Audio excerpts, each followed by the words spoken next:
sɔgɔma foli an b'o di an lamɛnbaga cɛ muso denmisɛn ani maakɔrɔ Bamakɔ a n'a lamini Mali kɔnɔ a mana kɛ diɲɛ fan o fan k'a dɔn k'a fɔ aw sɔgɔlen bɛ radio Mandi la n'o radio Fréquence 93.8 kunnafoni a gɔnna a sanuman bɛ di maa min fɛ Yusu Kone Yusufa Keriba Samake nɛgɛ kɛrɛfɛ juru Abu Traoré nɛgɛ kanɲɛ 7 ka taa bila kanɲɛ 8 tɛnɛn ni ka taa gosi tibili kunnafoni a tɛ kɛ basi ye ko hali n'a bɛ dɛsɛ Keriba Yusufa i ni sɔgɔma a b'a ni sɔgɔma i ni baasi tɛ an bɛ Ala fo ka barika da kosɛbɛ y'a fɔ cogo min na ka foli ko di bɛɛ lajɛlen ma Mali kɔnɔ ani Mali kɔ kan kosɛbɛ halisa an bɛ segin a kan u ma fili koyi u ka radio Mandi de don fɛn yɛrɛ radio sabanan min ni ale sigira Mali kɔnɔ Wɔlɔfɔbugu Bolibana sugu la yan nɔ 93 murumuru segin kunnafoni bunakun sanga ni waati ko dugubila ka fisa ni ladala wuli n'an ye kɛnɛ sɔrɔ o bɛɛ bisimila siga t'a la Keriba ɲuman ma fili ko ye limanaw radio ye Fréquence 93.8 kosɛbɛ Keriba Samake radio ye min d'a ma an ye minnu ye an ka jabaraninw sanfɛ kunnafoniw n'a nasira an yɛrɛ ka wuli ka jɔ kɛra minnu seere ninnu ye kunnafoni ye an bɛna an da don minnu na ka walawala dɔɔni dɔɔni limanaw k'u ka tata sɔrɔ a kɔnɔ yan'an ka maa welelen bi sɔgɔmada in na MPCD Lasina Bejala Lasina Bejala y'ale ka kɛnɛ sɔrɔ Keriba ninnu ye kunnafoni ye an bɛna an da don minnu kɔnɔ limanaw k'u ka tataya kɔnɔ Keriba Samake an ti don abadan an ka dugawu k'an ka jamana ba in ye Mali ba in Ala ka jamana in sutura Ala ka jamana in bɔ juguw bolo ni sago jugu sago Ala kana jamana in kɛ maa si jugu si sago ye Ala k'an kisi fanden sagoya ma Keriba Samake jamana in Ala ka sama ni ka bɔ a ka Ala yɛrɛ kama koyi masaya birifaninba matigi a ka jamana in sama ka bɔ ayiwa a juguw bolo koyi ka jamana in to ayiwa maliyɛn yɛrɛyewolow bolo maa minnu ko anw ta ye jamana Mali koyi anw ta tɛ ma koyi anw ta tɛ nafolo ayi an ka fɔ ka da kan kosɛbɛ maa caman bɛ kule la bi Mali anw ta ye Mali ko de ye o don dɛ nafolo ko don kosɛbɛ n'a caman olu yɛrɛ jamana in kɔnɔ Ala k'an kisi u tɔɔrɔ ma Keriba Samake Isufa nin y'an nakan ye ba Awoyi Tarawele i bɛ fiɲɛ bɔ an sen kɔrɔ an bɛ taa ka na.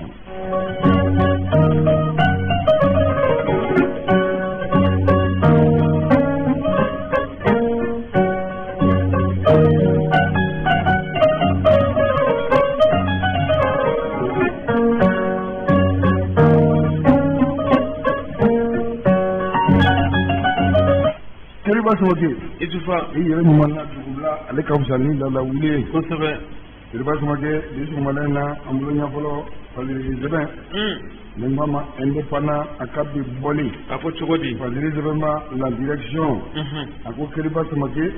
min ye a ka brève kɔnɔla ye a ko n'i y'a ta k'a lajɛ bi sɔgɔmada in na Keriba ko wuli ka jɔ k'a bɛ Gabriel Touré dala in bi kosɛbɛ koyi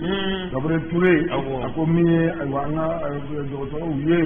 kɛnɛya tigilamɔgɔw ye Keriba ko bɛ taa grève la bi tuguni 72 heures tile saba Keriba Samake Isufa Fadili Sɛbɛn ko a ko cogo di a ko min ye Gabriel Touré a syndicaliste ye Keriba ko ten k'a fɔ k'a ma se ka ɲa ayiwa i k'a dɔn k'a fɔ olu yɛrɛ ka ɲɛmaaw tɛ koyi fo ka taa se ayiwa u ka ministère ma koyi n'o ye ministère de la santé a ko bi sɔgɔmada in na min ye syndicat ye Keriba o kɛlen ka baarabila boloda bi baarabila min n'u b'a kɛ ayiwa tile saba bɔɲɔgɔnko kɔnɔ ayiwa i k'a dɔn k'a fɔ a baarabila a b'i daminɛ ayiwa i k'a dɔn k'a fɔ o ti kalo tile 11 ka taa gosi o ti kalo tile 13 Keriba Samake ko dɔwɛrɛ t'a la koyi laɲini kɔrɔw don laɲini minnu n'a kɛra ayiwa i k'a dɔn k'a fɔ syndicalistes bolo baarakɛlaw bɛɛ lajɛlen bolo ni ka ɲɛsin ɲɛmayaso ma Keriba ɲɛmayaso min n'a bɛ yen bi i n'a fɔ ayiwa jamana olu de ta ye Keriba o t'i ma lamɛn min ka d'u ye o b'u kɛ Keriba jama ɲɛmaa i bilalen don jama de ka ko kama kosɛbɛ jama ɲɛmaa a k'i ka to ka jama lamɛn koyi jama mana taa fa min bɛɛ Keriba hali na a bɛɛ man ɲi wa minnu ka ɲi a kɔnɔ olu ta a ka jɛ ka baara kɛ Keriba olu tɔgɔ ko négociation a ko n'i y'a ta k'a lajɛ bi a ko min ye Gabriel Touré ye b'a ko gɛlɛya min bɛ jamana in kɔnɔ bɛɛ b'a dɔn bi banajugu min n'a bɛ diɲɛ kɔnɔ n'an ko a ma ko Covid-19 a dagaba yɛrɛ k'a sigilen don Gabriel Touré kɔnɔ a ko n'i y'a ta k'a lajɛ Sénégalais ka wulikajɔ kɔnɔ Keriba min ye u ka revendication ye a ko Keriba k'u ye a bɛɛ lajɛlen sama ni k'a dafunu ayiwa i t'a dɔn k'a fɔ point tan ɲɔgɔn bɔ ɲɔgɔn ko la koyi min ni ko kɔrɔ tɛ koyi ko kɔrɔba dɔw bɛɛ b'a kalama a ko bi ayiwa min ye point 3 ye n'o ye ayiwa laɲini 3 ye Keriba min ka gɛlɛn ayiwa kosɛbɛ bi ayiwa ni ɲɛ tugun ka co la joona ayiwa kuma ka ko la bɛn ka ko kan baaraw ki ta Keriba ko ayiwa i ka dɔn k'a fɔ ɲɛmaya so ayiwa a bɛ kunfɛ baara la yen koyi Keriba Samake a ko n'i y'a ta k'a lajɛ min ye ayiwa dɔgɔtɔrɔso yɛrɛ kɔnɔla ye Keriba a ko a bɛ waati jan bɔ bi ayiwa i ka dɔn k'a fɔ dɔgɔtɔrɔso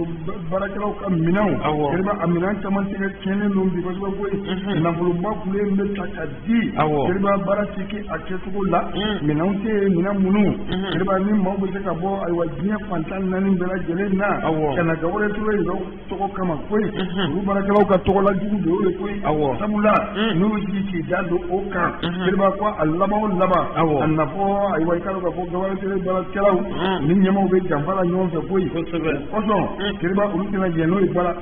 bada min ye minɛnw ye minɛn minnu ni dɔgɔtɔrɔso tɛ se ka taa u kɔ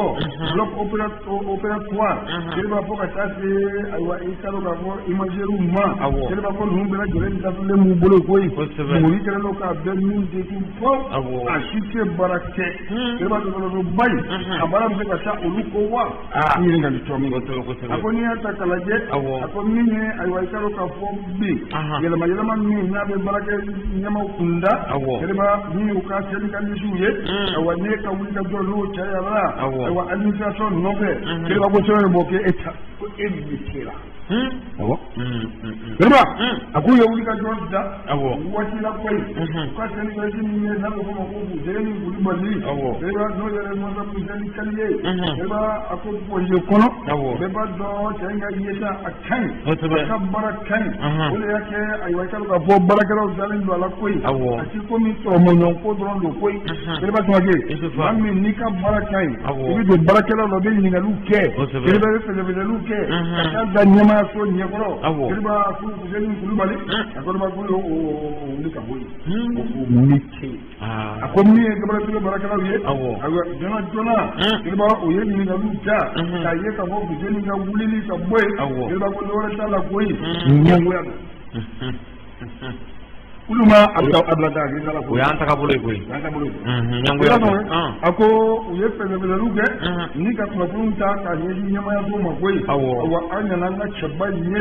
Buzeni Kulibali an mago b'a la Keriba Samake a ko min ye ayiwa i ka dɔn k'a fɔ wali laɲini sabanan ye laɲini belebeleba Keriba a ko fɛn min i ka dɔn k'a fɔ nafoloko bunakun kan bi ayiwa min ye Gabriel Ponje ye Keriba indemnité minnu kan ka di Keriba i ka dɔn k'a fɔ baara yɛrɛ kɔfɛ wa an jɛra ka baara kɛ victime minnu bɛ to Keriba ko ninnu kan ka tila cogo min na a ko administration ka kɛlen don k'i gafe olu bɛɛ lajɛlen ɲɛna koyi u y'a sɛbɛn bɔ u y'a kuma fɔ a mɛnna a k'u ka nafolo ka segin u ma koyi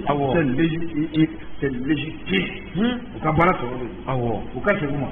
Keriba a ko bɛ ɲɛɲɛ cogo di n'i y'a ta k'a lajɛ bi min ye ayiwa i ka dɔn k'a fɔ olu ka syndicat ye la coordination des syndicats du hospitalier Keriba ko conseil d'administration bɛ kɛ olu ka mateya kɔnɔ nafolo don kuma bɛ fɔ yen de nafolo kan ka baara cogo min a bɛ kɛ ten de olu de b'a ɲini k'a ladon Keriba k'u b'a exiger jagoya u ka syndicat ka siéger conseil d'administration o kan ka ɲa bɛ kɛlɛ kɛ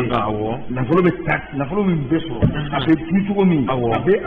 a bɛ taa baarakɛyɔrɔw bolo kan cogo min f'a bɛɛ lajɛlen ka ɲɛdɔn u yɛrɛ bolo i ka bɔ a bɛɛ kalama i ka bɔ a bɛɛ kalama kosɛbɛ n'o kɛra Keriba a tɛ tunu ɲinɛ o de don ko Isufa ni dakɔnɔfɛn taara n kɔnɔ fɛ a tagara Buzeni ka kɛlɛ filɛ nin de koyi a ka kɛlɛ filɛ nin de conseil d'administration ko fo syndicat ka siéger o de ka ɲi nafolo bɛ tila yɔrɔ min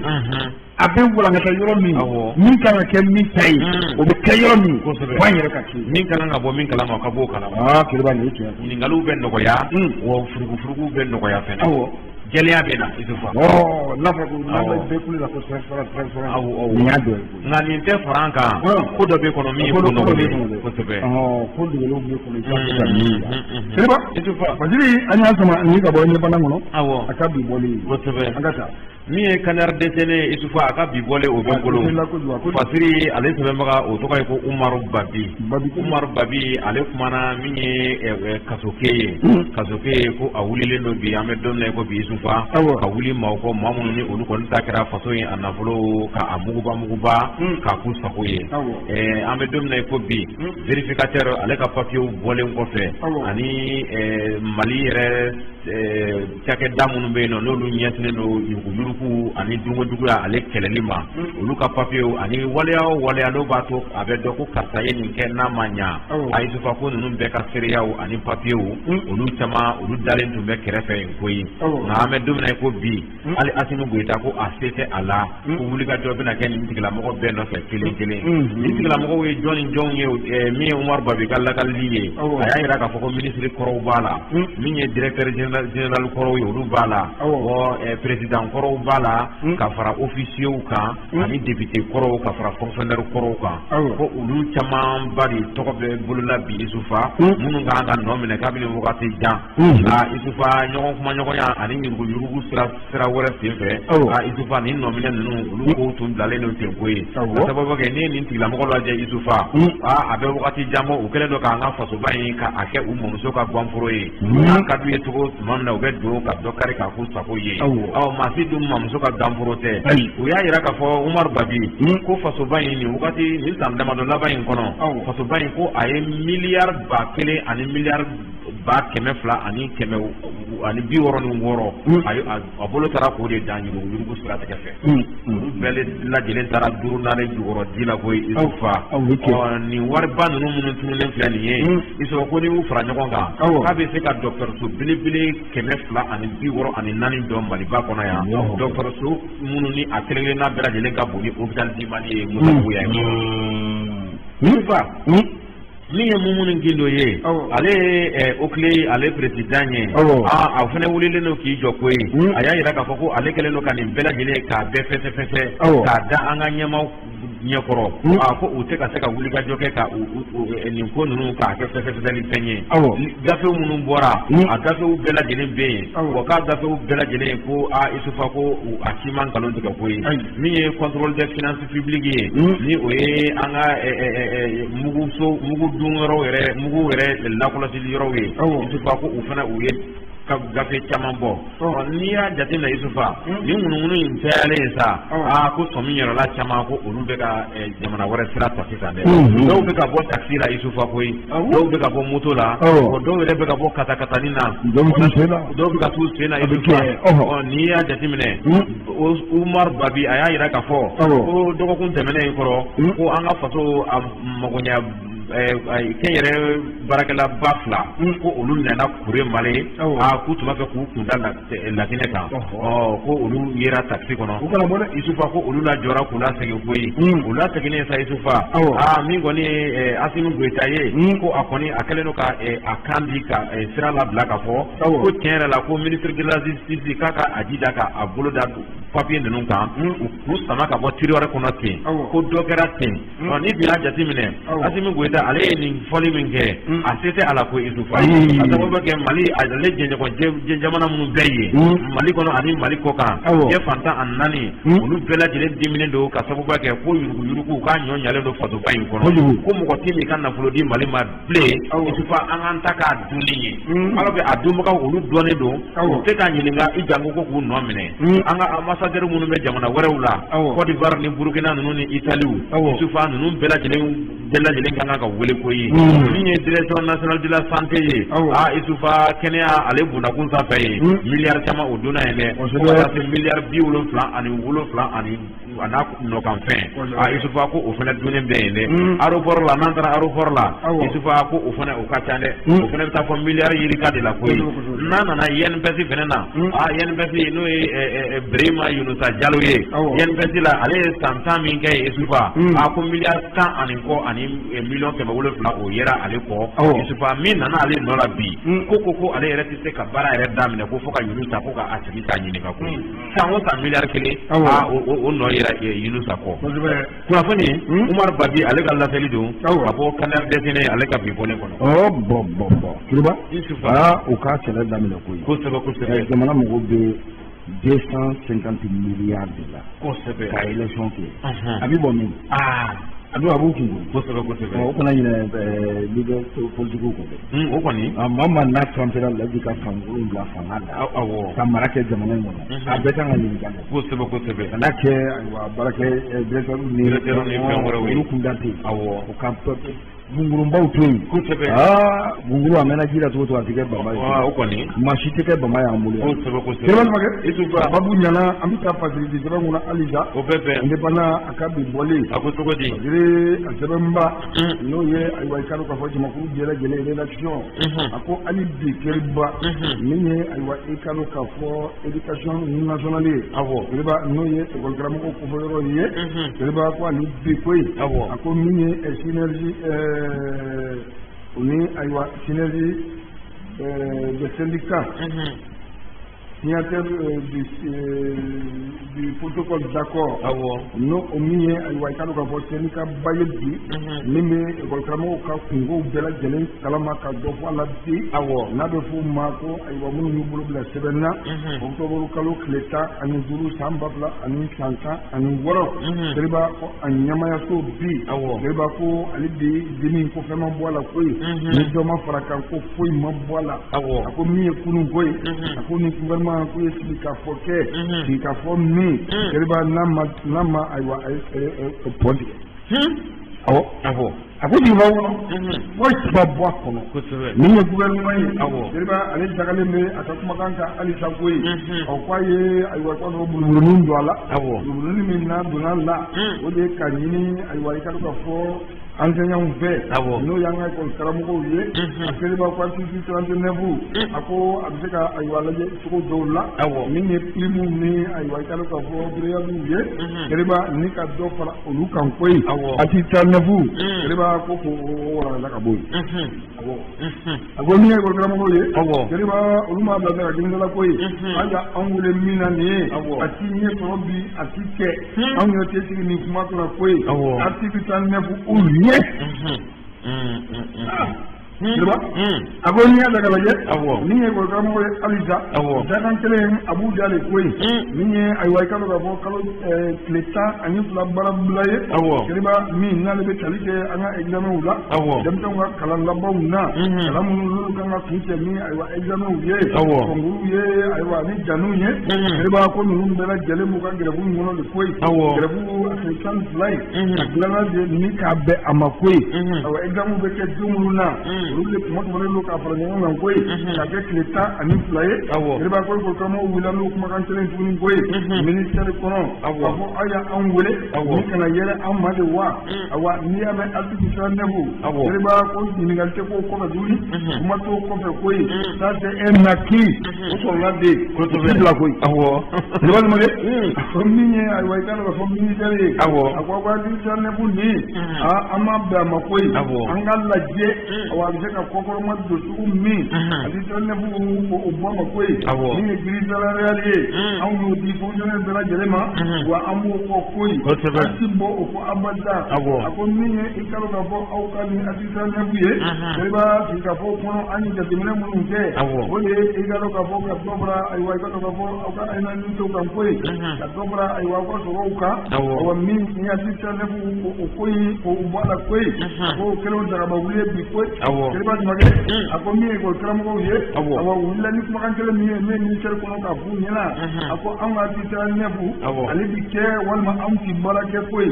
baara kɛbaliya a ko a ma daminɛ anw na koyi a ko min ye ayiwa i ka dɔn k'a fɔ premier ministre ye bi n'o ye Koukala Maïga ye ale tun bɛ jɛkulu min na n'o jɛkulu sɔrɔ ko M5 yɛrɛ bɛ article 121 olu de y'a lawaleya jamana in kɔnɔ n'a bɛ fɔ o ma ko désobéissance civile o kuma k'olu bɛ to o bolo kan ko ye i ka kuma bɛ kisi kosɛbɛ article 121 désobéissance civile a ko bɛɛ bɛ se k'a kɛ siba a ko min ye i ka dɔn k'a fɔ baaradaw ye awa olu tɛna ban ka taa baaradaw la koyi mais baaradaw a ti da yɛlɛ baara ti kɛ koyi a ko min ye i ka dɔn k'a fɔ gouvernement ye n'o ye ayiwa i ka dɔn k'a fɔ jamana marabaaw ye bi kɛliba ko ayiwa i ka dɔn k'a fɔ BTN BTD a ko bɛ sen na koyi o baara daminɛna ayiwa i ka dɔn k'a fɔ école karamɔgɔw kɔ kan koyi sabula minnu b'a superviser la bi olu tɛ école karamɔgɔw ye u ka dɔnniya t'a la kɛliba ko BTN BTD yala a jaabi a na kɛ ayiwa a jaabi a na kɛ tiɲɛ ye wa baara min kɛra kilasi kɔnɔ o yɛrɛ na bɔ wa a ko sira bɛ mɔgɔw la koyi sabula maa min bilala kunna olu ka baara tɛ u t'a ɲɛdɔn a ko n'i y'a ta k'a lajɛ a ko bi an bɛ yɔrɔ min na ko bi ko min bɛ min dɔn kɛliba o ka di o ma koyi karamɔgɔw ka baara de olu ka baara de ye ayiwa kalan laban ye awa ka kalan jateminɛw kala min ni min ka kan nɔti min ni ka kan o kan ka di ma koyi a ko yala nin nɔti min bɛna di ayiwa i ka dɔn BTN BTD mɔgɔw ma kɛliba ko yala a bɛ kɛ tiɲɛ yɛrɛ ye wa a na kɛ fɛn ye fɛn min n'a bɛ jamanadenw n'a bɛ degun ta an ma koyi a ko n'i y'a ta k'a lajɛ bi gouvernement ye ayiwa wulikajɔ kɛ a ka wulikajɔ a ma se ka taa école karamɔgɔw ka dimi sira fɛ koyi sabula bi ka fɔ o ye damun ye ka fɔ min n'o bɛ kɛ kɛliba kɛ tiɲɛ kan a ka kɛ jɛlenya kan bɛɛ k'i ta fan dɔn o kɔni Fadili an y'a sama ni ka bɔ ne bala kɔnɔ a ka bi bɔlen CNRD Yusufa ale ka bi bɔlen bɛ n bolokɔrɔ kɔkun a ye laseli kunkuruman 3 kɛ laseli kunkuruman fɔlɔ o ye jumɛn ye o ɲɛsinnen don Mahamadu Kone ma Mahamadu Kone ale ye ministre des affaires religieuses et du culture ministre min ale ka baara ɲɛsinnen don an ka diinɛ matarafali ma Yusufa ale kumana koyi n'i y'a mɛn Yusufa ko nin ɲɛmɔgɔ in bɛ sonyali la Yusufa a kɛrɛfɛmɔgɔ minnu b'a kɛrɛfɛ olu de tɛ ka kangari d'a ye olu de fana bɛ ka ko yira la min b'a bila ka wari ɲini kojugu de fɛ Mahamadu Kone a y'a yira k'a fɔ ko n'i ye Mali silamɛw dɔw ɲininka k'u b'a fɔ ko n'i kɛra minisiri ye dɔrɔn ko mugu b'i kun ko n'i kɛra minisiri ye dɔrɔn ayi ko a banbali de b'i bolo k'ale kɔni bɛ min fɔ maliyɛnw ye ni jango silamɛw ye ko dɛrɛmɛ t'ale kun ko mɔgɔ kana s'ale bara wari ɲini na ale kɔni ale tɛ se 20 di ninnu ni 40 di ninnu na mɔgɔ si ma ka sababu kɛ o wari ma di ale ma ale ka kɛ minisiri ye wa o tɛ ale bolo a ka minisiriya kɔnɔ k'a di mɔgɔ ma dɛrɛmɛ ko t'ale bolo k'a di mɔgɔ si ma ni min b'ale dɛmɛ i k'ale dɛmɛ a ka baara kɛ nka ni mɔgɔ bɛ 20 na mɔgɔ bɛ 40 na ale dun nana ka minisiriya de la ale bɛna waati min na dɛrɛmɛ t'ale kun Itupa nin y'a jo ye koyi u b'a minɛ i la bi u bɛ bɔlɔ minɛ sini ko minisiri Mahamadu Kone k'a ye nin diya e fana tɔgɔ bɛ dugu bɛɛ yala ten e y'o bɔ yɔrɔ min na e dun fana k'o jate minɛ koyi Mahamadu Kone ale ka laseli ye nin ye n'o fana bɔra yen nɔ min ye Sherif Ousmane Madani Aïdara ye ni ale ye Haut Conseil Islamique du Mali ale ye président ba ye ale fana y'a yira k'a fɔ ko an bɛ don min na i ko bi ale y'a yira k'a fɔ k'ale m'a ɲini ale yɛrɛ m'a ɲini ka kɛ Haut Conseil Islamique président ye dɛ ko ale sugandira de ko Kunta de y'i bolokun jɔ ale la ko ale ka kɛ Haut Conseil Islamique président ye k'a don k'ale a ka siranɲɛ yɔrɔw fɔ a y'a yira k'a fɔ ko ale ma sigi ni nin ko fasugu ye koyi ko ka sababu kɛ ko maliyɛn a b'i dɛmɛ k'i layɛlɛn ni a y'i dɛmɛ k'i layɛlɛn a bɛ tila ka bereka k'i gosi ka tila k'a fori ka bɔ i kɔrɔ ko o tɛ janfa ye wa Ousmane Sherif Madani Aïdara a ye maliyɛn ka janfa fɔ yan wa a ye min fɔ tiɲɛ don ko Yusufa n'u y'i layɛlɛn dɔrɔn u b'u fori ka bɔ i kɔrɔ k'ale dun ye nin bɛɛ fɔ a wagati a y'a yira k'a fɔ k'ale bɛ siran janfa ɲɛ k'an bɛ don min na ko bi ko baasi tɛ n'i ye baasi tɛ fɔlen Sherif fɛn fɛ o kɔrɔ ko Yusufa ko a janfalen don dɛ ko ale kɔni bɛ min fɔ fasodenw ɲɛ Yusufa CNRD a y'a yira k'a fɔ ko Ousmane Sherif Aïdara k'a y'a yira k'a fɔ ko ale tɛ siranna ninnu ko fasugu ɲɛ bilen ko tanba t'ale bolo ɲininkali ni fɛnw kan k'ale kɔni bɛ k'i yala ni a ka démission lettre a posi kɔnɔ kumakan kuku sabanan o ye jumɛn ye o ye Buye Aïdara ye Buye Aïdara ale fana y'a kumakan fili a y'a yira k'a fɔ ko ni maliyɛnw ko n'an bɛ hɛrɛ fɛ Isufu a ye kɛlɛ tigɛ an koyi dɔw yɛrɛ préféré no transition ka ban ko k'a prolonger ko san 3 an kana n da layɛlɛ ni nin kuma ye Mohamed El Keita ale ka lasɛnɛ ye ka bɔ Canada de ka k'i kɔnɔ kɔnɔ Kɛlɛba an b'o to yen kosɛbɛ s'il vous plaît ayiwa élection a tɔgɔ di transition prolongée i b'a fɔla dalu min na ma t'a dɔn kosɛbɛ ko ka fɛ an bɛ nin d'an bolo kɔrɔ yan k'an hakili tɛ ka bɔ kosɛbɛ Kɛlɛba Numakɛ parce que sɛbɛn n b'i bolo yɛlɛma ko in o bɛɛ bɛn Sud Hebdo a ka bi bɔli a ko cogo di Sud Hebdo parce que sɛbɛnba a ko min ye i ka dɔn k'a fɔ la rédaction ko ye ɲɛmayaso a ko n'i y'a ta k'a lajɛ Kɛlɛba a ko an ka taa an to n ka INPS kɔnɔ bi a ko maa min n'ale bɛ ɲɛmɔgɔ la INPS kɔnɔ n'o y'a directrice ye Kɛlɛba ko a ka fara k'i moquer jamanadenw na ko ye c'est qui la directrice se moque Kɛlɛba Numakɛ namu ko a ko n'i y'a ta k'a lajɛ bi min ye ayiwa i ka dɔn k'a fɔ INPS a ɲɛma ye n'o ye an balaka ye Kɛlɛba k'a wulila bi ka batakiw bɔ k'a ton ka fɔ awa min ye INPS kɔnɔna ye bi a ko yurugu bɛ yen yurugu min bɛ yen a ko i ka dɔn k'a fɔ ale ka agent dɔw bɛ yen Kɛlɛba k'olu ni ayiwa i ka dɔn k'a fɔ ani minnu ni a ka kan INPS ka dɛmɛ kan ka taa minnu ma ani maa minnu ka kan Kɛlɛba k'olu bɛ janfa la ayiwa i ka dɔn k'a fɔ jamana in ma ko ye parce que sɛbɛn ko a ko madame la directrice a ko min ye INPS ye bi e b'a dɔn cigi wa i ka agent b'a dɔn baarakɛlaw b'a dɔn ka fɔ INPS bi ani bɛ mafiya ɲini Mali la yurugu a ɲɔ ɲalenba a ko e ka daga don ko ye a ko n'i y'a ta k'a lajɛ a ko min ye ayiwa i ka dɔn k'a fɔ INPS a ɲɛmaya so ye wa a baarakɛla bɛɛ lajɛlen Kɛlɛba ko bɛɛ de gosilen don bere kelen na yen bi caki bereba kelen talen don ka bɛɛ gosi sabula nin waleya a ma daminɛ bi koyi a ko Kɛlɛba ko n'i y'a ta k'a lajɛ a ko depuis san 2000 ani san 11 san 11 Kɛlɛba ko nin waleya in ko waleya cɛjugu in k'a bɛ senna in koyi Kɛlɛba a ko n'i y'a ta k'a lajɛ a ko min ye ayiwa i ka dɔn k'a fɔ ɲɛmaso wuli ka jɔ bi a ko Mumu ni Gindo n'ale office central de lutte contre l'enrichissement illicite o tile yi k'ale wulila n'i ka bataki bɔ ka sɛbɛn bɔ ka yira ɲɛmayaso la min ye INPS a ko ka négligence k'a bonyana kojugu koyi an ka bɛlɛbɛlɛliw y'a yira k'a fɔ san damadɔ in kɔnɔ maa minnu n'olu kofɔra Kɛlɛba a ma ka ca kojugu Kɛlɛba Samakɛ ninnu bɛɛ bɛ mugu tala bi k'a sɔrɔ ayiwa u n'a man kan maa caman bɛ yen Kɛlɛba olu tɛ fonctionner tuguni koyi maa caman yɛrɛ bɛ yen dugukolo olu dun a mɛnna Kɛlɛba ko ninnu bɛɛ lajɛlen bɛ mugu tala aw b'a kalama coli directrice e b'a kalama e ka baarakɛlaw bɛɛ lajɛlen b'a kalama koyi nin tɛ bila koyi ka fɔ a bɛ wuli bi sɛbɛn bɔlen kɔrɔ kɔ ka maa dɔw e ye a tɔgɔ sɛbɛn bɔ sɛbɛn min n'i y'a ta ayiwa i ka dɔn k'a fɔ tribunal la koyi ko ka plainte déposer maa dɔw contre la a ko an kɔnɔ fɔlɔ koyi an bɛ ka nin koyi ale fɔra mɔgɔ minnu kɔ ye ko ale ye plainte déposer maa dɔw contre la agence a ka agent agent minnu bɛ yen Kɛlɛba a ko i bɛ nin kalama mɛnna koyi bi min fana na Kɛlɛba Numakɛ Adrien ko a ko n'i y'a ta k'a lajɛ min ye ayiwa i ka dɔn k'a fɔ yurugu Kɛlɛba fo ka taa se maa minnu n'olu tɛ yen maa minnu ni ayiwa nafolojugu in bɛ sala ka d'u ma u ti baara kɛ u t'a ɲɛdɔn a ko n'i ye maa sigi ayiwa i ka dɔn fɔ 100 o 100 a ko maa 8 fo ka taa se maa 9 mɔɲɔngu ma Kɛlɛba olu bɛɛ bɛ bénéficier la ni nafolomugu nɔfɛ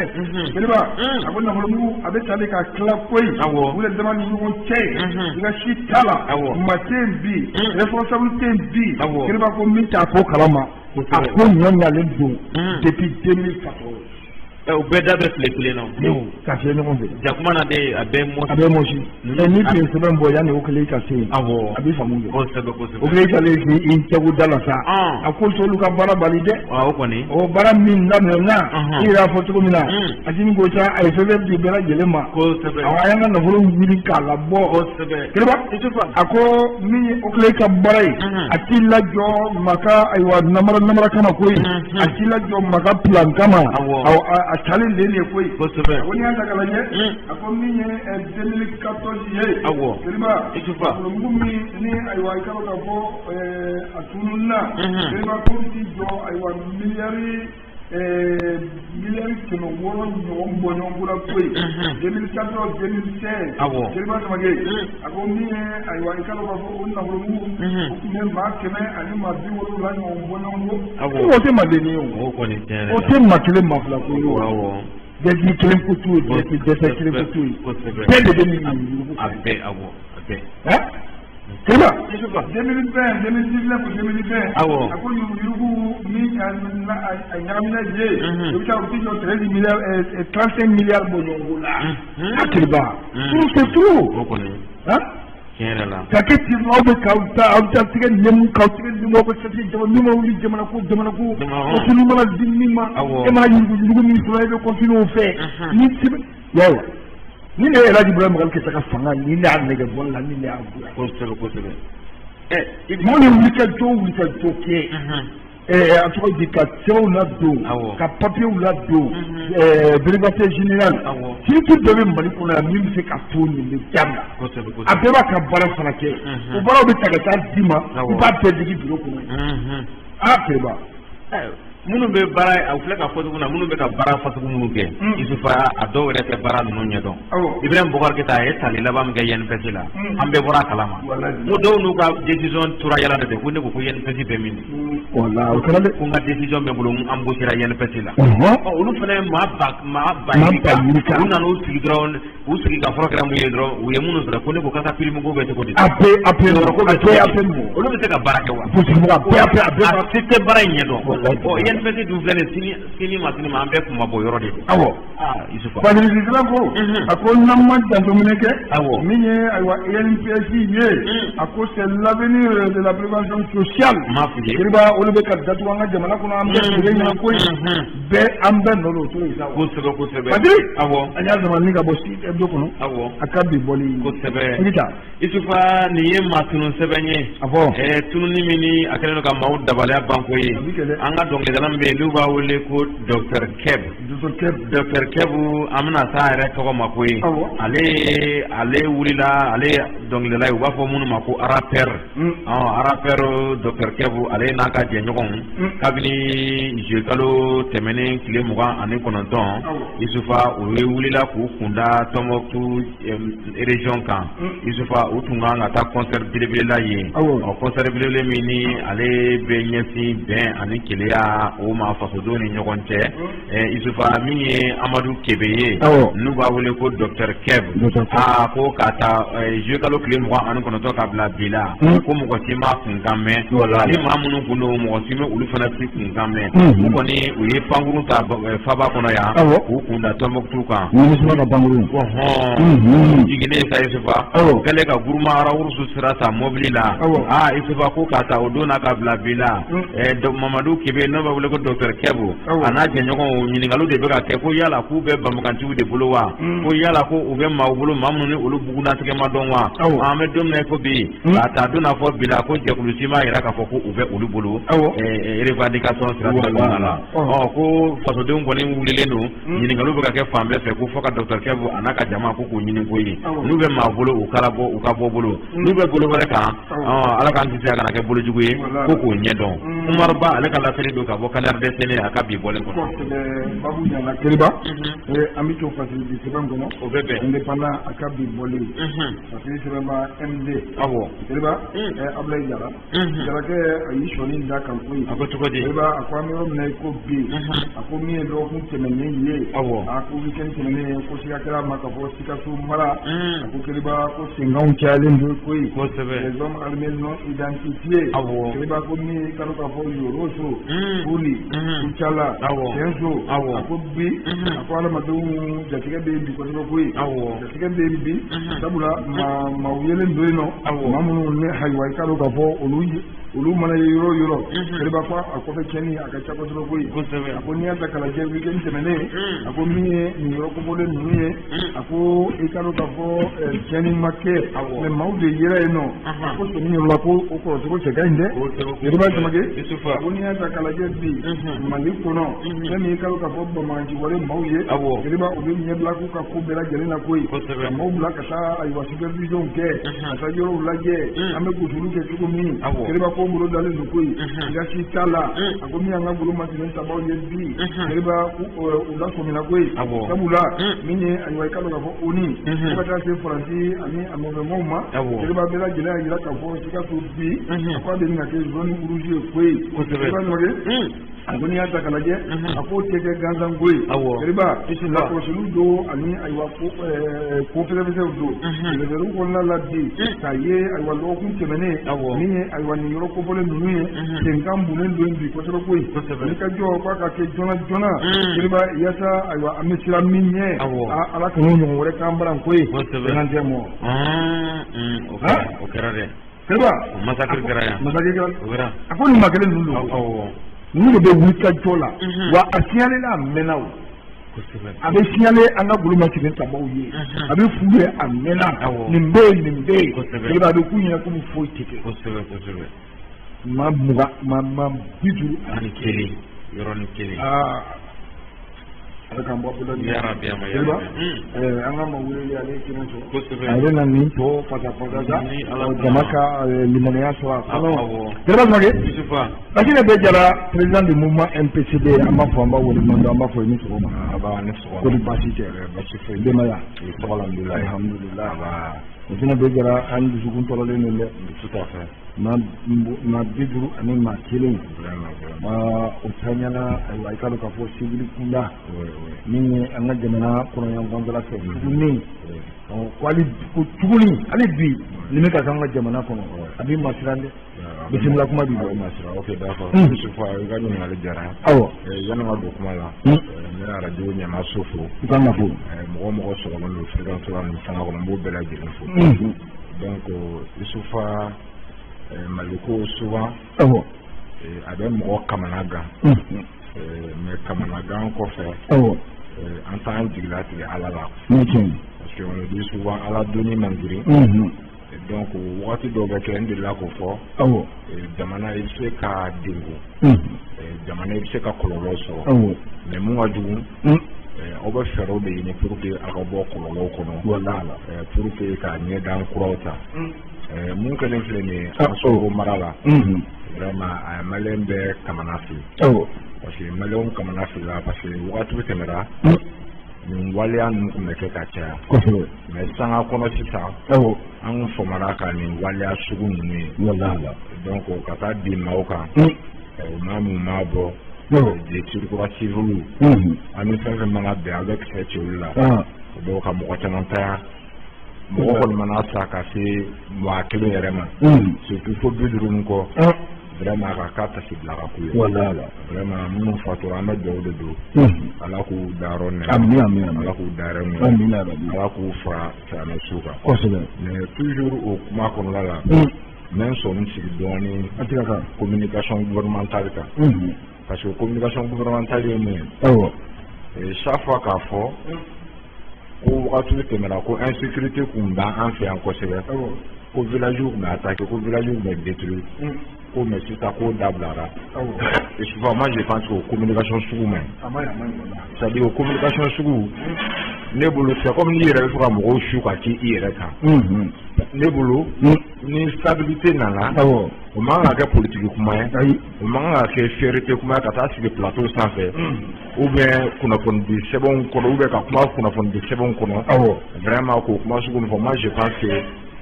nin ko sugu na l'ennemi est toujours à côté donc u b'aw ka communication lamɛn ou fana bɛ baara kɛ n'aw ka communication. Moi je pense que ni académie nana sur le plan sécuritaire waso na ko tɛ a kan ka kɛ sababu de an ka baara tɔ kɛ pour que kɔlɔlɔ kana bi an ma. N'ala ma mɛn an ka premier ministre yɛrɛ y'a fɔ ko caman bɔra insécurité la ko fɔlɔ la ko mun bɔra ko tɛ kɛ bon n'an b'o kɔnɔ nin nana kɛ vraiment ne bɛ fɔ u ka communication justement donc vraiment nous bɛ communication ko kana communication ba kɛ sécurité ka parce que to ɲɛ dɔn kosɛbɛ vraiment sinon mun kɛra vraiment Isufa ani kɔni ka kan Isufa a kan ka kɛ sababu ye maliyɛn bɛɛ ka miiri k'a fɔ janfatiw b'an cɛla maliyɛn bɛɛ ka miiri k'a fɔ mɔgɔw b'an fɛ minnu t'an fɛ pour que an ka hakili to an yɛrɛ la kosɛbɛ pour que jamana bɛ se ka bɔ nin degun. Président nin faamuyala an y'a ye aw ye démocratie ka kɔkɔrɔma don min ye PJ fanga ye an y'a ye waati tɛmɛna min ye Faransi président ɲɛma ye n'o ye Emmanuel Macron a yɛrɛ y'a fɔ k'a fɔ Takuba a bɛna fɛɛrɛ tigɛ u bɛ se ka fɛgɛya cogo min na an ka jamana kɔnɔ o baara minnu daminɛlen filɛ nin ye est-ce que bɛɛ tɛna se ka kɛ kɔlɔlɔ ye bi sabula n'olu se yɔrɔ min na an ka gouvernement tabaw kan ka kɛ yen nɔ mais est-ce que o tɛna kɛ kɔlɔlɔ ye bi min bɛ degun don an ma. Isufa ne kɔrɔdamaw de kɛra ne ka position ye c'est pour cela le débat France ka taa France kana taa a débat tɛ ne fɛ la koba ye quoi k'a sababu kɛ mun ye n'i bɛ degun kɔnɔ i yɛrɛ b'a dɔn k'i bɛ degun kɔnɔ bɛɛ mago bɛ dɛmɛ la o waati mais non seulement n'i bɛna dɛmɛ i yɛrɛ bɛ fɛ i ka dɛmɛ ka da sira min na i b'o de fɔ i dɛmɛbaa wo an bɛ don min na ko bi bi France ka présidence sur le territoire malien bɛɛ b'a dɔn nafa b'a la même en termes de renseignement même tout simplement même ninnu ɲɛɲinina yɔrɔ la a bɛ Bamako wale ma o tɛ sɔn ka tɛmɛ a yɔrɔ fɛ même à titre dissuasif bon maa minnu b'a fɔ ko u ka taa o fana n'u ka hakɛ don c'est la liberté d'expression mais ne t'o maaw fɛ ne bɛ maa fɛ maa minnu bɛ fɛ u ka to yan mais maintenant baara taabolo ka falen maintenant Barkhane effectif u y'a fɔ k'u bɛ fɛ ka dɔ bɔ Barkhane effectif la o ye kelen dorénavant u ka base yɛrɛ bɛna taa sigi Niger mais non seulement Takuba o de bɛna na renforcer ka kɛ force internationale sugu dɔ de lutte contre le terrorisme ou tubabu jamana caman bi i yɛrɛ sɔrɔ a kɔnɔ mais Barkhane ka effectif kɔni mana diminuer forcément base caman b'u bolo obligé k'o base bɛ u m'a dogo yɛrɛ ko base dɔw bɛ yen olu tɛna continuer bilen quoi o base ninnu occuper maintenant n'olu m'o base occuper n'an yɛrɛ ka wuluma siri tabaw yɛrɛ ma se k'a base occuper comme on le dit a bɛ vide de créer quoi donc la nature étant horreur du vide donc ni vide installé là o bɛ se k'a fanga di Bamako wale mɔgɔw ma kosɛbɛ pour que o kana dankari mɔgɔw la à tout moment sinon vraiment u ka dispositif n'u y'a allégé comme allègement o m'a daminɛ kosɛbɛ fɔlɔ mais ça ne va plus tarder o allègement kɔni vraiment n'an ma wuli k'an jɔ ou bien n'an ka wuluma siri tabaw yɛrɛ ma fɛɛrɛ tigɛ kɛrɛnkɛrɛnnenya o n'olu taara pour que u yɛrɛ ka se k'olu remplacer fian senna pour que dan kana kari an na kosɛbɛ sinon i ye mun fɔ a kɔlɔlɔ ntan tɛ a kɔlɔlɔ ntan tɛ ne bɛ mɔgɔ fɛ mɔgɔ min hakili kɔni ye vraiment u ka to yan u b'an dɛmɛ cogo u k'an dɛmɛ ten donc waati min na n'an yɛrɛ dɔn k'a fɔ k'an sera sisan an ka fɛn bɛɛ sigira sen kan i nana an dɛmɛ sisan an yɛrɛ kɔra an ka ɲi dɛmɛ la sa o tɛ baasi ye mais e ma kɔgɔ problème b'i da la k'i dɛmɛbaga wajibila ta o jago baasi o bɛ dɔ de fara problème o tɛ fɛn an ka kɔkɔ an kana kɔkɔ armée yɛrɛ de b'o dɔn jamana b'olu de bolo bi olu de b'a dɔn ni an bɛ se an yɛrɛ kɔrɔ bi an y'a ye Afghanistan américains ye tagali daminɛ dɔrɔn awa jamana yɛrɛ bɛɛ bɛ ka na tout à fait o tɔ yɛrɛ bɛ ka nɔnɔ ka taa fɛ o b'a yira k'a fɔ américains tun bɛ jɔ wo bada la tout à fait ka jamana ɲɛmaaw dɛmɛ yaasa jamana bɛ se ka sécurité cogo min mais olu kɔli yɔrɔ min na Afghanistan a bɛ se ka minɛ bi wa. a bɛ se ka minɛ mais souvent ni occidentaux jateminɛ k'a daminɛ Amérique na i b'a dɔn u ka dɛmɛ ninnu caman u b'u yɛrɛ de dɛmɛ ko parce que le terrorisme u b'a fɔ cogo min na ale tɛ frontière dɔn maintenant n'ale embrassé la souvent i hakili t'a la k'a bɛ se ka yɔrɔ yɔrɔ a tɛ a b'o bɛɛ mais il faut voir l'attentat du 11 septembre aux États-Unis là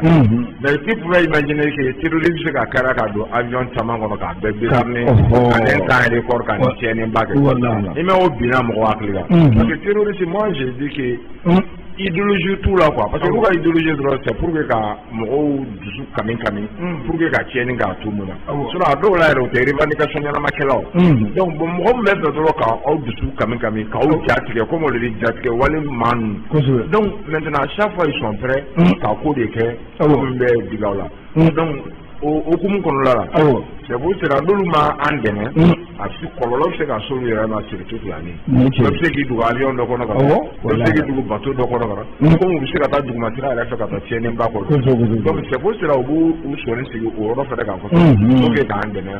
voilà. dɛmɛ tɛ an ka diya ɲɛ ma dɛ. non an ka diya ɲɛ tɛ dɛ. olu yɛrɛ fana bɛ se ka lakana cogo min. à tout moment on a vu que attentat tun bɛ k'olu yɛrɛ fɛ u tɛ se ka u tɛ ka dispositif ba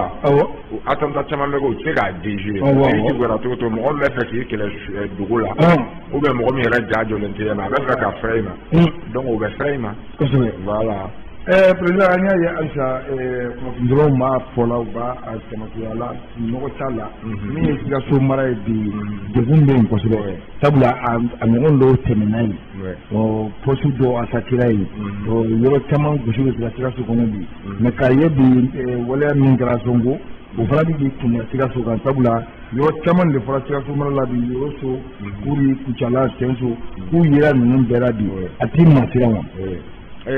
a tɛmɛra siran kan Yusufa i b'a dɔn chercheur dɔ de la k'a fɔ ko Mali poumon économique ye Sikaso fanfɛla de ye maintenant ko Mali an sera ka résister quoi Yusufa ne bɛ mun f'i ye mun filɛ an kan n'i y'a kɛ jamana caman na ça a tɔ firigera ka tɛmɛ mais le peuple malien est un peuple résilient problème mana kɛ cogo cogo c'est-à-dire an bɛ minɛ cogo sɔrɔ a la quoi i b'a dɔn chercheur ko tellement u dɛsɛra an na maintenant an ka poumon économique ye Sikaso mara de ye donc u bɛ fɛ ka t'u daga yen c'est-à-dire ka kɛ yen parce que ils se disent que comme an ka wari caman bɛ bɔ yen wari caman bɛ don yen sira de fɛ même mobili minnu bɛna ka bɔ Côte d'Ivoire fan ninnu fɛ Burkina fanfɛla ninnu ka don donc hali b'a to douane bɛ wari caman sɔrɔ o donc k'olu sera k'u banba yen donc sur le plan économique k'an bɛ asphyxier moi je dis que an yɛrɛ asphyxier len don déjà donc maintenant il se dit n'o kɛra sisan u bɛna seba sɔrɔ an kan donc o de b'a to sisan que ça soit Kuri hali ye comment dire il faut voir déjà même sans bien vrai que sans c'est un peu au centre ni Mopti ni fɛn ninnu fɛ mais à partir du Sciences déjà i bɛ se ka bifurquer ka taa Kɛnfara ninnu fɛ ka taa donc toutes ces zones mɔgɔw sɔrɔla minnu ko k'olu bɛ to k'u ye mouvement na n t'a dɔn kunu ou bien kuna sini n'u ye mobili dɔ enlevé Kucala donc u b'o o zone ninnu bɛɛ la bon moi je pense que sisan de comme a bɛ ka fɔ ka ca olu ma siri tabaw de kan ka disposition ta rapidement pour que u se k'o zone ninnu sécuriser olu zone ninnu kana se ka embrasser c'est-à-dire an ka lajɛli o zone kana se ka kɛ i b'a comme centre ɲɔgɔn Isufu dɔ nana kɛ i b'a comme centre ɲɔgɔn vraiment a bɛ gɛlɛya an bolo kosɛbɛ sinon a sirannen barika ka bon sinon wagati tɛmɛna il pouvait pas imaginer que k'a daminɛ o zone ninnu na ka taa fo Kɔlɔnjɛba fanfɛla ninnu na Buguni mara ninnu na i bɛ se k'a fɔ ko bɔnbati wale mɔgɔw bɛ na se mais n ye chercheur dɔ lamɛn o donna un certain il dit que bon finalement ko donna nata la ko l'émir du sud yɛrɛ tɔgɔ bɛna dɔn parce que pour l'instant mɔgɔ t'a dɔn mɔgɔ min bɛ k'ale o action piloter o zone na c'est sûr qu'il y a quelqu'un un émir là-bas mun bɛ ka jaabi soutenir an ka Sudan fan fɛ souvent nin bɛɛ de b'a yɛrɛ k'a fɔ ko jamana nin vraiment problème b'a kɔnɔ bon an ko bɛ sɛnɛkɛ waati de la olu zone ninnu c'est-à-dire olu ye sɛnɛkɛ zone baw olu de bɛ Mali fan caman jamana numéro justement n'a fɔra ko kɔlɔlɔ k'olu sɔrɔ comme je l'ai dit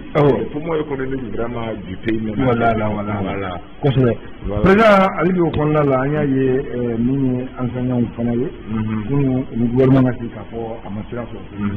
o gouvernement consulateurs olu ko ka prime kɛ ka assistance compenser nin fana gɛlɛya ye nin ye dɛ gɛlɛya fanga bonyara donc mais o da ko diɲɛ kɔlɔlɔ problème fɛn fɛn a bɛɛ bɛ laban table négociation de la wagati dɔ a bɛ fuju ni ɲɔgɔn kɔrɔ wagati dɔ la négociation bɛ gɛlɛya yɛrɛ hali aw tɛ kuma ɲɔgɔn fɛ mais après aw bɛ tila ka ɲɔgɔn sɔrɔ autour de l'essentiel parce que bɛɛ b'a dɔn l'essentiel aujourd'hui c'est autour de l'avenir de nos enfants denmisɛnnin minnu bɛ école la parce que denmisɛnnin minnu bɛ école la denmisɛnnin de ye jamana siniɲɛsigi ye mais n'a fɔra mɔgɔ minnu kan k'olu kalan donc k'olu ni jamana marabaaw ta ɲɔgɔn faamu a ka kan mɔgɔw k'u yɛrɛ question caman poser u yɛrɛ Isufa nin solution ba yɛrɛ mun ye c'est-à-dire u ka tiɲɛ fɔ ɲɔgɔn ye négociation na souvent tiɲɛ fɔ teri on le dit souvent teri a tiɲɛ fɔ ça vaut mieux souvent i ka tiɲɛ fɔ au jour d'aujourd'hui gouvernement kan k'a jateminɛ concrètement anciens ka revendication u bɛ se ka mun k'a la maintenant n'u bɛ se ka mun k'a la o ko o f'u ye maintenant n'u bɛ se ka mun k'a la bi don n'a nata u b'a jateminɛ sisan ni mun bɛ se k'a k'u ye ou bien ni fɛn yɛrɛ de tɛ nin wagati la u k'u tilen k'a fɔ parce que pourquoi Isufa m'o fɔ chaque fois n'i ye problème repoussé a problème kelen bɛ donc vaut mieux que i ka problème gérer siɲɛ kelen a kuma ka ban o ka fisa a bɛ gɛlɛya voilà mais o ka fisa a taa ni ka segin ka ca sinon négociation fila don soit PV de conciliation bɛ f'i ye ou bien PV de non conciliation bɛ f'i ye donc n'u ma bɛn peut-être comme a dɔw la u b'a fɔ bon an ma bɛn mais kuma ɲɔgɔnya bɛ continuer donc kuma ɲɔgɔnya continuer la dajuman bɛ se ka don a la mɔgɔ caman bɛ se ka kuma a la pour que solution ka sɔrɔ sinon vraiment bi bi in na a ko gannen don a ko gɛlɛyara kosɛbɛ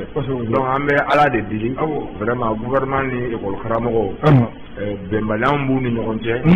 vraiment ala ka jisuma ka fɔ olu ka bɛnbaliya a bi bi in na fana a bɛ ka jouer parents d'élèves bɛɛ kojugu a bɛ ka jɔrɔ an dɔw la n'a fɔra ko jamana siniɲɛsigi denmisɛnninw n'a fɔra k'olu ka denmisɛnninw tɛ se ka kalan sɔrɔ a ka gɛlɛn chaque année san o san anw bɛ année scolaire de sauver mais an tɛ ka école sauver an tɛ ka denmisɛnninw sauver souvent ne y'o de fɔ laseli dɔw kɔnɔ moi j'ai dit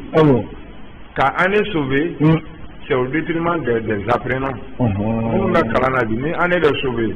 e tɛ programme épuisé au même moment i bɛ tila a dɔw yɛrɛ bɛ bourse sɔrɔ i bɛ taa jamana wɛrɛw de la i bɛ taa sɔrɔ olu ka programme banna matière dɔw bɛ yen e m'olu yɛrɛ donc a bɛ kɔlɔlɔ de la o yɛrɛ de kɛra bi ye a kɛra sababu fo k'an ka kalan fanga dɔgɔya parce que an tɛna siran k'o fɔ dɛ aujourd'hui au niveau d'un étudiant malien Mali écolien yɛrɛ dans son entièreté vraiment kɔlɔlɔw b'a kɔrɔ donc kɔlɔlɔ b'a la ani labanbaliya b'a la mais souvent il faut voir même min na mais normalement nin waati bɛ denmisɛnninw sɔrɔ wagati de mais il faut voir finalement ani yɛrɛ ta ka bɔ dɔ ɲɔgɔn na parce que aniw bɛ ka don ɲɔgɔn kɔnɔ école yɛrɛ taara changer donc problème donna a kɔnɔ bon logiquement a kow cayara quoi donc n'a kow ma ɲini k'a bɔ a sɛbɛn finalement don n'a nata a bɛ fɔ minnu ma ko élite i b'a sɔrɔ Mali élite bɛna kɛ élite minnu tɛ se k'u kɔrɔta diɲɛ mɔgɔ parce que aw ka kɔnɔ parce que minnu donn'e kun la i b'a sɔrɔ a ka dɔgɔ ka tɛmɛ voilà a sera mɛ mɔgɔ la bi a sera mɛ mɔgɔ la ale bi o kɔnɔna la an y'a ye fana min ye Ponze olu fana kɛlen n'u ka grève boloda bi baarabila boloda dɔ kɛra nin na sa jamana kɔnɔ waati bɛɛ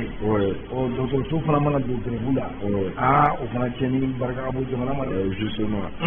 Isufa hakɛ filɛ nin ye waati tɛ hakɛ ɲini na bɛɛ b'o faamu voilà ni waati tɛ hakɛ ɲini na parce que dɔw bɛna fɔ sisan bon an bɛ transition kɔnɔ a ka kan mɔgɔw ka revendication bɛɛ dabila nin waati la k'u jɔ transition la mais Isufa o ka kan kɛ mais k'o bɛ sigi ka fɔ de c'est à dire depuis aw na waati aw bɛ bɛɛ wele a b'a fɔ bɛɛ vraiment an nana jamana sɔrɔ degun kɔnɔ parce que hali an bɛ situation d'exception kɔnɔ degun de y'an s'a kɔnɔ donc a b'a ɲɛfɔ mɔgɔw ye bon vraiment an b'aw deli aw ka jamana lajɛ an b'aw deli revendication an b'a dɔn a ka ca bɛɛ voilà justement donc aw ka revendication ninnu bɛɛ bila pour que an ka nin wagati latɛmɛ donc très bien fo n'a ko pacte social de stabilité aw bɛɛ bɛ bɛn a kan mais n'an ma mɔgɔw kuma ɲɔgɔnya ou bien ni mɔgɔw ɲɛ b'a la souvent aw yɛrɛ bɛ ka ko kɛ mun b'a yira ko wari bɛ yen donc a fana bɛ se ka kɛ sababu k'u fana tâter k'u fana k'u ka préavis ni fɛnw na donc mais sinon bɛnkan ɲɛnama mana kɛ na nin bɛɛ tun bɛ se ka ɲɔngiri fɔlɔ donc mɔgɔ minnu ta grève la comme je l'ai dit hakɛ ɲini don maa tɛ jigi u la mais moi je pense que hakɛ ɲini fana kana to souvent i ka jamana sama ka se yɔrɔ la mun se t'a ye parce que e bɛ ka hakɛ ɲini diyagoya ko fo ka nin d'i ma minnu bɛ service d'assiette ninnu kunna olu b'a dɔn a musaka tɛ yen donc n'o fana fɔra a ka kan il fana ka essayer k'o faamu waati dɔ la voilà sinon préavis vraiment nin t'a dɔrɔn dɛ parce que préavis caman bɛ en cours bon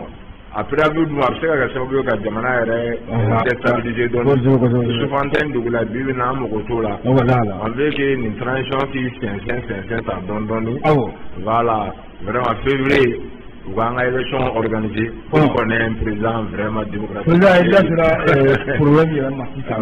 ni ye élection yɛrɛ bi parti politique caman bɛ yen ɔ dɔnnina caman bɛ jamana kɔnɔ ma caman de wililen don bi k'a fɔ transition ko dɔ kan ka fɔ k'a ka prolonger o kuma ma bɔ ɲɛmɔgɔ yɛrɛ da fɔlɔ dɛ mais ma caman bɛ ka o don u senkɔrɔ est ce que a ka ɲi wa a ma ɲi. I b'a dɔn Mali la souvent problème déplacé de ka ca kojugu bibi na an kumara insécurité kan sisan bɛɛ bɛ fɛ jamana ka basigi c'est à dire an b'o kɛlɛ la a bɛ bɛɛ kunna don n'a nataw kɔni kalata de bɛna na kɛ parce que gouvernement min bɛ na sigi élection kɔfɛ o bɛna nin baara tɔ waleya au même moment je vois que dɔw fana bɛ ka instrumentaliser olu fana ka kɔma bɛɛ kɛlen don transition ka prolonger ni transition ma prolonger Mali tɛ bɔ nin dingɛ kɔnɔ mais moi mais o problème ma yɔrɔ bɛɛ transition prolonger ko nafa jumɛn bɛ nin problème na moi je pense que ni gouvernement légitime yɛrɛ de nana gouvernement min sigira kala taara gouvernement min o de bɛ se ka kɛ sababu ye sisan ka solution yɛrɛ sɔrɔ la parce que o gouvernement bɛ yan pour 5 ans ninnu bɛ yan waati min na a waati dɔɔni je suppose ninnu ye fɛɛrɛw de ye ne bɛ nin jate diversion de honnêtement c'est à dire ka mɔgɔw a bɛ komi an ka objectif yɛrɛ ka an kun tilen ka bɔ o sinon je vois ɲɛma la banderole ka fɛn n t'a dɔn mɔgɔ minnu y'u dilan mais ninnu ye propagande de ye pour que ka mɔgɔw jala min pour que ka fɔ ka transition pro ou bien tant que ni transition ma prolonger an tɛ bɔ nin dingɛ kɔnɔ souvent honnêtement c'est un faux débat an ka bɔ faux débat ninnu kɔnɔ problème b'an da la bi bɛɛ b'a problème dɔn donc n'a problème dɔnnen don c'est à dire n'i ka problème dɔn solution sɔrɔ ka da la transition n y'a fɔ hali n'a ye san 20 kɛ a laban élection même an ka ɲɛsin kalatɔw ma an ka ɲɛsin insécurité kɛlɛli ma an ka relation économique kɛ vraiment ne o kɔni de ne ka fɛɛrɛ ye quoi. ni ala sɔnna a fɔ président MPCD yɛrɛ kɔnɔ bi aw yɛrɛ ka wulikajɔ bi yala élection a labɛnnen don jamana a bɛ se ka labɛn ka ɲa président ka bɔ an tɛ sira président min na an bɛ se k'an jɔ k'an disi gosi n'a ye k'a fɔ ko jamanaden bɛɛ bolo ɲɛsin président ma an bɛ yɔrɔ min na ko bi a bɛ se ka kɛ wa. Isufa fo k'a ɲa tubabukan na a bɛ fɔ o de ma entre deux mots il faut choisir le moins mal quoi. c'est à dire dɔw bɛna fɔ voilà dɔw bɛna fɔ bi k'olu ɲɛ tɛ mɔgɔ la bi na u b'u bolo ɲɛsin mun ye Isufa ne ma sɔn kuma ma c'est à dire maa mana kɛ cogo cogo dɔ bɛ se ka diya i ye ka tɛmɛ dɔ kan mais jamakulu sera k'a si ma ɲi Isufa n'i y'o fana fɔ o b'a yira quelque part c'est toi même qui est négatif a mana kɛ cogo cogo maa kelen bɛ se ka sɔrɔ bolo bɛ se ka si maa min na ka jamana ta k'o kalifa la Isufa ni débat tɛ ban sisan koyi parce que dɔw b'u dogo insécurité de kɔfɛ pour dire que élection kana organiser donc an delila k'o fɔ mais 2013 élection organisée Afghanistan organisé récemment burkinabéw fana tun bɛ se k'a fɔ ko insécurité bɛ yen ko parce que élection tɛ organisé olu ka élection organisé Niger tout près là an n'olu jamanaw bɛɛ ka problème ye kelen bon vraiment Isufa élection bɛ se ka organiser moi je le dis même si c'est Bamako seulement là élection ka organiser au moins c'est-à-dire gouvernement ka sigi diɲɛ mɔgɔ bɛ se k'a fɔ ko gouvernement min sigira kalata sira kan u bɛ dɛmɛ min k'an ye parce que an tɛna se ka bɔ dɛngɛmɛ nin kɔrɔ hali bi u bɛ dɛmɛ min k'an ye u b'o kan élection bɛ se ka organiser MPCD an yɛrɛ b'a kan labɛn o wagatiw nata candidat mana diya an ye an bɛ tugu candidat positionner pour l'élection présidentielle. waati y'an da tigɛ ma président kuma ka laban. voilà président a ma hakili to a la. vraiment Isufa n b'i fo kosɛbɛ ka Keriba fo a bɛ fo ka wa technicien fo n'o y'a wele vraiment ka radio ɲɛmaa so fo kosɛbɛ ka MPCD militant cɛna muso bɛɛ fo ka président tora lamɛnba jɛkulu ni ala sɔnna Ablaye Jara fo Bulo le grand Bulo an tɛ ɲinɛ an tɛ segin an tɛ ɲinɛ an b'a yɛrɛ fo kosɛbɛ Keriba Samake waati y'an bɔ an tɛgɛ ma an bɛ k'an bɛɛ da ni ye don dɔ ye n'ala sɔnna bisimilayi na micro juru Keriba Samake Yusufu ne Yusufa nɛgɛ kɛrɛfɛ juru Awo Tarawele aw k'an bɛn sini inchallah bi taa an b'a ɲɔngiri